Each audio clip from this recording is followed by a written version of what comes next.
Hello, my name is Fredi Lajvardi. I'm the Program Director for the Center for Marine Science at Carl Hayden High School in Phoenix, Arizona. I am also the lead sponsor for the Falcon Robotics team, and that's why I'm here today. My program has won many different awards in many different competitions, and we've come to see what the different values are that the United States needs to improve, especially in the education system, in order to prepare everyone for the future. What does the near future hold?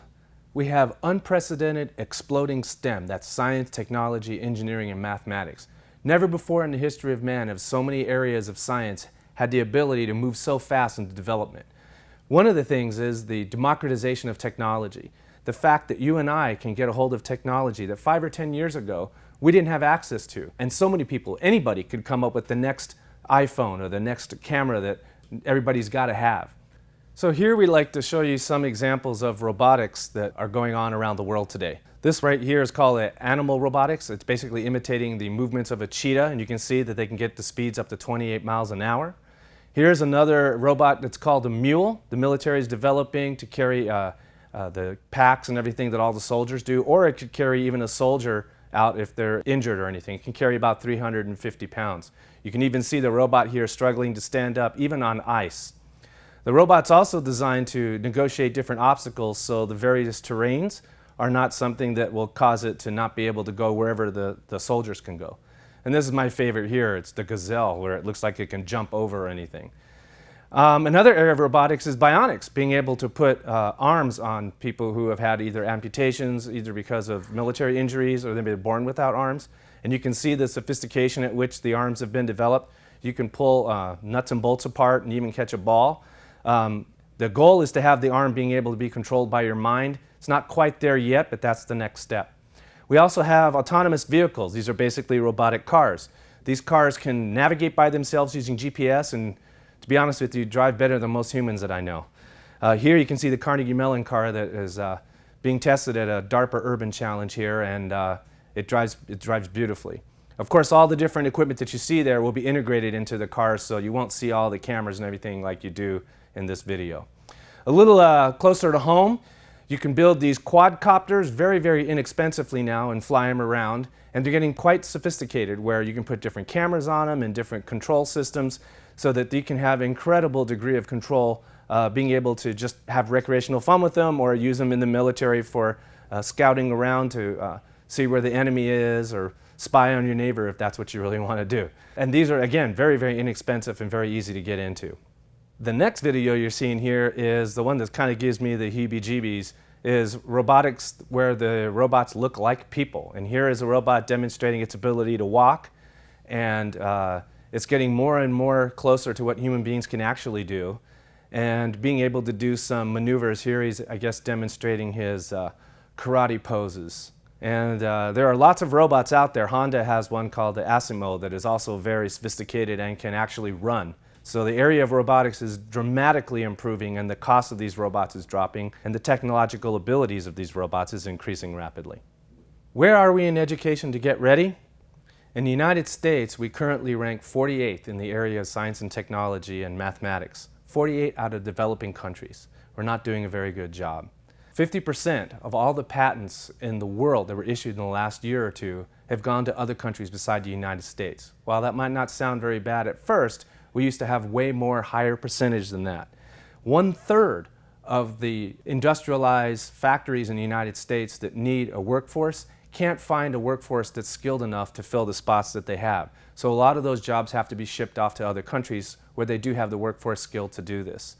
So one of the things I look at, and one of the things that's been pointed out actually by Sir Ken Robinson, a noted author on education, he basically states that the United States is still teaching in the industrialized revolution method of education, and we're not individualizing or making relevant what the learning is that the students need to be getting ready for.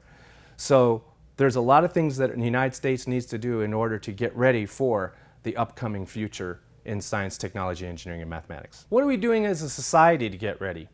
Well, in the United States, we basically are celebrating what we value. And if you turn on the television, you can see the NFL, the NBA, Jersey Shore, reality shows, but nothing enforcing the areas that we need to be. Like, when was the last time you saw on television someone actually reading to somebody? Versus how long it is before you can see someone shoot someone else on TV. So these are some of the things as a society that needs to be changed. An example, if I ask you to name an inventor that's alive today, could you do it? I mean, most people would come up with the Wright brothers or Thomas Edison, but basically after that, you can't think of anybody. There's one invention I bet everyone knows, but no one knows who the inventor is. And it's one of those inventions you can't live without. In fact, you die without it today, and that's the cell phone. And does anyone know who invented that? Well, I do. It's Martin Cooper. So what can you do to get ready? Well, one thing is you can push your school to try to get more STEM-related activities, and not necessarily during the class time or the curriculum, but extracurricular. We call that extracurricular STEM.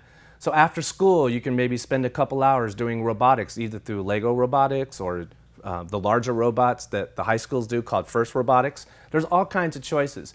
You can demand more from your state legislatures to try to get more funding passed to fund a lot of these programs. But it comes down to you. If there's a demand for it, things will happen. So I'd like to go ahead and show you one example of the things that you can get involved in. And this one's particularly called FIRST Robotics. And my friend Morgan Freeman has a few things to say about it. This is the Super Bowl. The Super Bowl of smarts, that is. It's a life-changing competition. It's kids having fun, competing, working together to dream up, design, and build robots. It's just an exhilarating feeling. It's like I'm using power tools. They're having the hardest fun they'll ever have. And they're becoming our next generation of engineers and innovators. First, come out! For inspiration and recognition of science and technology, my teachers were some of the greatest influences on my life. By challenging and trusting me, these mentors got me to understand that I could do anything I put my mind to. FIRST mentors are changing kids' lives every day. Professional engineers, teachers, parents, teaming up with young people not just to build robots, but to build confidence and self-respect. I'm around people that I can get along with, that we can talk computer lingo with. FIRST was founded by one of our greatest inventors, Dean Kamen. Dean saw that kids mostly look up to sports heroes and movie stars. So we said, if we've got a culture now that's obsessed with sports and entertainment, let's inspire these kids to be big thinkers the same way Shaquille O'Neal can inspire them to spend dozens of hours a week bouncing a ball. Our president agrees. Scientists and engineers ought to stand side by side with athletes and entertainers as role models. And here at the White House, we're going to lead by example. We're going to show young people how cool science can be. Go first! 250,000 kids aged 6 to 18 compete at all different levels. In 2 FIRST Lego leagues, the FIRST Tech Challenge. And at the high school level, the FIRST Robotics competition. The only difference between this sport and all the others is every kid on our teams can turn pro. There's a job out there for every one of these kids. Students who take part in FIRST are 50% more likely to go to college and twice as likely to major in science or engineering. I definitely know that I want to pursue engineering. Once they've tasted what the power of knowledge is, that it can be fun and rewarding, they won't go back. There's no doubt FIRST works. 10 or 15 or 20 years from today, some kid in those stands will have cured Alzheimer's or AIDS or cancer, or built an engine that doesn't pollute.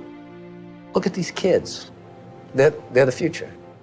I feel like I can go and do anything I want to do because of this program. Someone took the time to guide and inspire me. It changed my life. Take some time. Go to usfirst.org. And what will you get out of all this? Well, first of all, there's the satisfaction and fulfillment you feel as being part of something bigger than yourself. There's also the Chinese proverb you can keep in mind that those who say it can't be done should get out of the way of those doing it. But there's some other things, like, for instance, you're helping your country take back this position as being a leader in science and technology. And you're also increasing the standard of living for yourself and the people around you. So think about this when you think about what you want to do with your life and how you want to affect others and your society. And it's all basically up to you. We celebrate what we value. And so if we value science, technology, engineering, and mathematics, that will lead us into the future and we'll be ready for what's coming.